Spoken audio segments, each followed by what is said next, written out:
So guys, tuturuan natin yung asawa ko magsalita ng waray. Ngayon tatagalogin natin. Nakakatawa.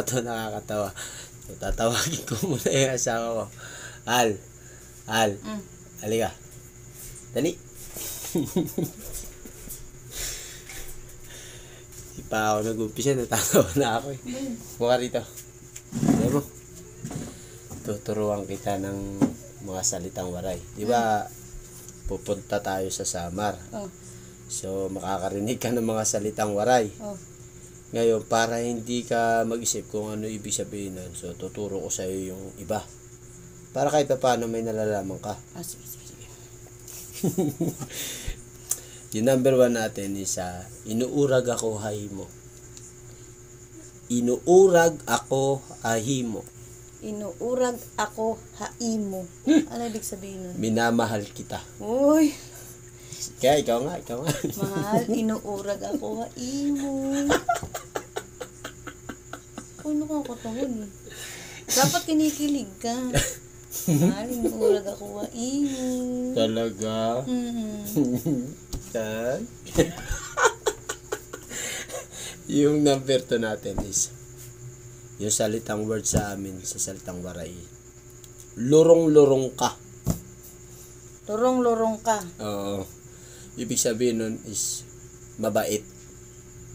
Ano mabait? Mabait. Lurong-lurong ka. Mabait ka. Di sabihin mo sa akin. Lurong-lurong ka. Ang sarap sa tenga. Lurong-lurong ka. Lulong-lurong ako. Lulong-lurong ako. Lulong-lurong ako. Oo. Kasi mabait ako. Ulitin mo. Lurong-lurong ka. Siyempre naman. Pangatlo, karasa ni mo yabuon. Karasa ni mo yabuon. Karasa ni mo yabuon. Ibig sabihin nun, masarap kang magluto. Ikaw masarap ka magluto, dahil sasabihin ko sa'yo yan. Di ba, Ari? Oh. Di ba sa salitang waray? Pakade. Pakade. Karasa ni mo yabuon. Ibig sabihin nun, matutuwa ka. Kaya natatawa ka. Ibig sabihin kasi nun, masarap kang magmahal. Ay, masarap kang magluto. Karasa ni mo yabuon. Ayun, masarap kang magluto.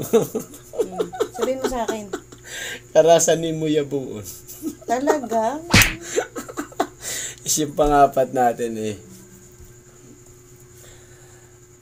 Ano eh? Karasa an akon bunay. Ano yun? Karasa an akon bunay. Oo. Karasa an akon bunay. Karasa. Ay, karasa masarap.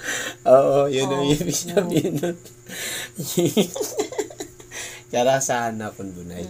Karasa an akon bunay. Ang ibig sabihin nun, masarap kang magmahal. Ayun ang ibig sabihin nun. Masarap kang magmahal. Karasa an akon bunay. Masarap kang magmahal. Masarap magmahal, tas natatawa. Tapos yung panguli. Puputikon ta ikaw. Puputikon ta ikaw. Puputikon ta ikaw. Ang ibig sabihin nun, matulog na tayo. Puputikon ta ikaw. Ibig sabihin nun, matulog na tayo. Matulog na tayo. Oo. Matulog na tayo. Matulog. Puputikon ta ikaw. Puputikon ta ikaw. Alam mo ba, di ko alam ibig sabihin ng puputikon ta ikaw. Lurong-lurong ako. Lurong-lurong ako. Lurong-lurong. Nalulurong ka sa akin. Gusto mo? Hindi, joke lang yun. Joke. Karasa ni mo yabuon.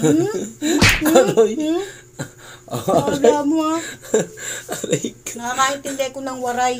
Lurong ka. Aray ko. Maganda ba yung mga tinuro ko sa kanya, guys? Sa mga nakakaintindi ng salitang waray, comment and share. And then, follow na rin yung page namin. Yo, thank you very much. Shout out.